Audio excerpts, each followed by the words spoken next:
সবাই কেমন আছো? আশা করছি সবাই অনেক অনেক ভালো আছো। আমিও অনেক ভালো আছি। আমার আরেকটা ভিডিওর সাথে তোমাদের সবাইকে ওয়েলকাম। আজকে আমি গিয়েছিলাম বড় কাছারিতে। আজকে না, মঙ্গলবার রাতে। আর বুধবার দিন সকালে নিউজে দেখলাম যে বাবা বড় কাছারির মন্দিরে আগুন ধরে গিয়েছে। আর অনেক, প্রায় 70-80টার মতো নাকি ওখানটায় আগুন ধরে প্রায় 70-80টার মতো দোকান পুড়ে গেছে।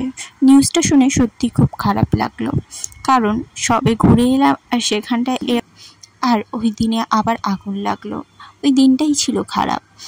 আগে অনেকবার বড় কাছারিতে গিয়েছি, কিন্তু এরকম কখনো হয়নি। এই প্রথমবার আমাদের সাথে হলো। আর এত খারাপ অভিজ্ঞতা কখনোই হয়নি। আর বাবা বড় কাছারির মন্দিরে যেতে যেতে এখানটায় না অনেক নার্সারি পড়ে, ফুল গাছ ভর্তি। আর যার জন্য বড় কাছারিতে এসেছে ওই আমাদের পুচকুটা। আর দিদি বলছে যে আমার কিন্তু ভিডিও করিস না। আমার শরীরটা সকাল থেকেই খারাপ ছিল, তাই জন্য ভিডিও করতে পারিনি। মাঝ রাস্তায় এসে মনে পড়লো যে আমি তো ভিডিও করি, ভিডিওটা করে নিলাম তাই। আর এখানটায় এসে এগুলো আমাদের এখানটায় তো 2 টাকা পেপসিটার দাম। তোমাদের ওখানে কত টাকা সেটা বলো কমেন্টে। আর দিদি পুচকুটাকে একটু খাইয়ে নিচ্ছিল, কারণ ওর তো আর আমাদের মতো অন্য কিছু খেতে পারবে না, তাই ওর 6 মাস হয়নি, সেই জন্য। আর সামনেই ওর ভাত আসছে, সেই ব্লগও তাড়াতাড়ি চলে আসবে। ভাত হতে কিছুদিন দেরি আছে। আর আমারটা তার আগে পুচকুকে নিয়ে এসছিলাম পুজো দিতে। এখানটায় দিদি আর আমি আর দিদির ননদ 3 জনে মিলে যাচ্ছি পুজো দিতে। বাপুকে নিয়ে ঘুরতে হবে মন্দিরের চারপাশে। আর এখানটা না প্রচণ্ড পরিমাণে আগে যখন এসেছিলাম মৌমাছির চাক ছিল এবং মৌমাছি ভর্তি হয়েছিল। এবারে এসে দেখলাম মৌমাছির চাকও দেখতে পেলাম না, আর মৌমাছিও দেখতে পেলাম না তেমন। আগের বারে এসেছিলাম মৌমাছি প্রচুর, কিন্তু কাউকে কামড়াতো না। এখানটায় মন্দিরে 3 পাক হাঁটছি, আমরা ঘুরে নিচ্ছি। আর প্রচণ্ড রোদে পা প্রায় পুড়েই যাচ্ছিল।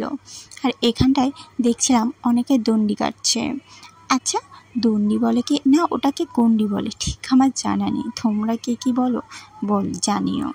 আর এই সেই ঘাট যেখানটায় আমরা পা ধুয়ে নিয়ে আর এখানটায় খানিকক্ষণ পরে আমরা। আচ্ছা, বড় কাছারিতে কে কতবার গিয়েছো জানিও তো। আমি কিন্তু অনেকবারই গিয়েছি।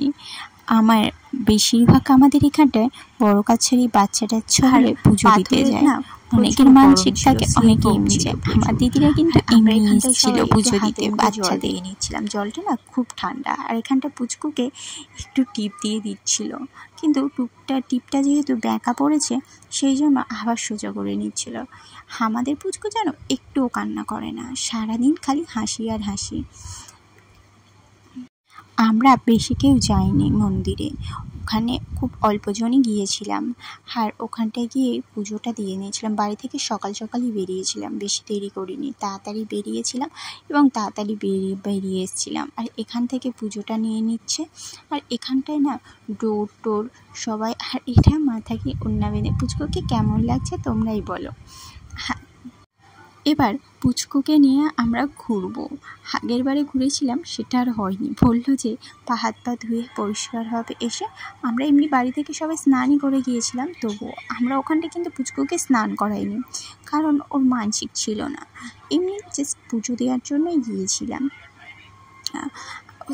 সেই জন্য অনেকের মানসিক করা আছে, তারা গন্ডি দিচ্ছে, আবার ন্যাড়া করে দিচ্ছিল বাচ্চাদের। আর এখানটায় দেখো বটগাছে বাচ্চাকে ঠেকিয়ে নিচ্ছিল। আর প্রচণ্ড যেহেতু গরম পড়েছিল, ঘেমে যাচ্ছিল সবাই, ও ঘেমে যাচ্ছিলো, তাই ওর জামাটা একটু খুলে দিচ্ছিল। আর এখানটায় দিদিরা ঘুগনি করে নিয়ে এসেছিলো, আমরা খেয়ে নিলাম ঘুগনি মুড়ি। আচ্ছা, আমরা যতবারই মন্দিরে গেছি বড় কাছারিতে সবসময় ঘুগনি মুড়ি নিয়ে যাওয়া হয়। আর এখানটায় না খুব সুন্দর সুন্দর ঠাকুরের মূর্তি আর পুতুল আছে। আর দিদি বলছিল যে ওদের বাড়িতেও এরকম একটা পাথরের রাধাকৃষ্ণ নেবে, তাই জন্য দেখছিলাম। আর আমরা না সব দোকান ঘুরে ঘুরে দেখছিলাম। এখানটা পুতুলের দাম না অনেক কম। আমি আর দিদি 2টো পুতুল নিয়েছি, একই রকম দেখতে। এই বাচ্চা পুতুলগুলো কি সুন্দর লাগে না, আমার খুবই ভালো লাগে, কিন্তু এগুলোর দাম একটু বেশি বলছিল। আবার সফট জিনিসগুলো, সফট টয়গুলো একটু দাম কম ছিল। যেমন আমি একটা পুতুল নিয়েছি, সেটা নিয়েছে 100 টাকা, অন্যান্য জায়গার থেকে একটু কম। আর এখানটায় না অনেক ধরনের, বেশিরভাগ বাচ্চাদের সবাই আসে তো মানসিক জোগাতে, সেই জন্য এখানটায় একটু বাচ্চাদের জিনিসই বেশি। আর আমি তার সাথে প্রচুর ঘুরে ঘুরে ভিডিও বানাচ্ছিল। এই ফ্যানটা দেখছিল, এই ফ্যানটা ব্যাটারিতে চলে। দিদি ফার্স্ট নেবে বলছিল, কিন্তু দাম একটুও কমাচ্ছিল না, সেই জন্য আমরা ওই দোকান থেকে চলে আসি। আর এখানটায় এসে এগুলো দেখছিলাম কি কত দাম।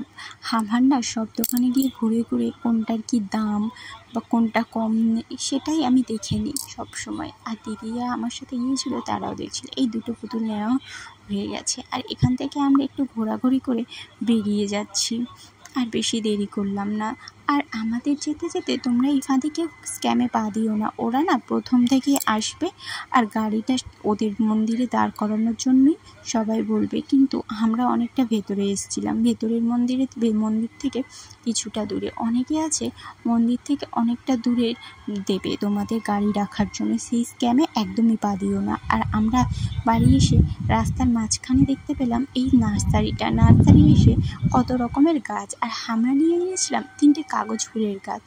আচ্ছা, কাগজ ফুল কার কার ভালো লাগে বলো তো? বারান্দায় গেটের সামনে দিলে তো জাস্ট অসাধারণ লাগে। তাই জন্য আমরা এখানটা অনেক নার্সারি, আর দামটাও কম ছিল, তাই আমরা 2-3টে গাছ ফুলের গাছও নিয়ে নিয়েছিলাম। তার সাথে এখানে অনেক রকমের ফলের গাছ ছিল। নার্সারি যেহেতু, সব ফল ফুল সব রকমের গাছ ছিল। আর এখানটায় সবাই ফুল গাছ দেখছিল। আর আমি না গরমে প্রচণ্ড, আমাদের গাড়িটা একটু খারাপ হয়ে গেছিলো, তাই জন্য গরমের মধ্যে একটা জায়গায় দাঁড় করিয়েছিল, ছায়াতে বসে একটু ভিডিও করছিলাম। এখানটা ফুলগুলো কি সুন্দর লাগছে না? সবগুলোই সুন্দর লাগছে। মনে হচ্ছে সব গাছগুলো নিয়ে বারান্দায় চলে আসি, কিন্তু বারান্দায় এসে রেখে দিই, যা গরম পড়েছে। আর এখানটায় আমরা ভেতরের দিকে যাচ্ছিলাম, ওগুলো সামনের টুকু, ওখানটায় তেমন গাছ ছিল না, অল্প কিছু গাছ। আর এখানটায় অনেক অনেক রকমের গাছ ছিল। আর আমরা বেশি কিছু নিইনি, কারণ ওখানটায়ও সেম দাম একদমই কমাচ্ছিল না। কি বলো তো, একটু না 5 টাকা হলেও কমালে তবুও মনে হয় যে দাম কমিয়ে নিয়েছে, এটা একটা আনন্দ আছে। কিন্তু একদম না কমালে তখন না খুবই বিরক্ত লাগে। আচ্ছা, কার কার এমন হয় বলো তো? হ্যাঁ জানি, অনেকে আবার কমেন্ট করবে যে বড় দোকানে গিয়ে দাম কমাও না তো। সেটা কেউই কমাতে পারে না, তাই যতটা পারি সবাই ছোট দোকানেই তো চেষ্টা করে, তাই আমরাও একটু চেষ্টা করলাম। আর এখানটায় কুল গাছগুলো একটা 12 মাসি কুল ছিল, যেটার দাম আমাদের পছন্দ হয়নি। আর কুল গাছটা নেব করে নেওয়া হয়নি, পছন্দও ঠিক হয়নি, গাছটা একটু লিকবিকে ছিল তাই। আর আবারই আমাদের গাড়িটা গরম হয়ে যাওয়ায় আমরা এখানটায় একটু দাঁড়িয়েছিলাম, আর সবাই চোখে মুখে জল দিচ্ছিল। আর গাড়িটা যেহেতু এত গরম হয়ে গেছিলো, তাই জন্য গাড়িকে একটু স্নান করিয়ে নিচ্ছিল। এই গাড়িটায় গিয়েছি। আচ্ছা, এই গাড়িটা তোমাদের ওখানে কী বলে বলো তো? আমাদের এখানে কিন্তু ম্যাজিক গাড়ি বলে। গুড বাই সবাইকে, বাই বাই।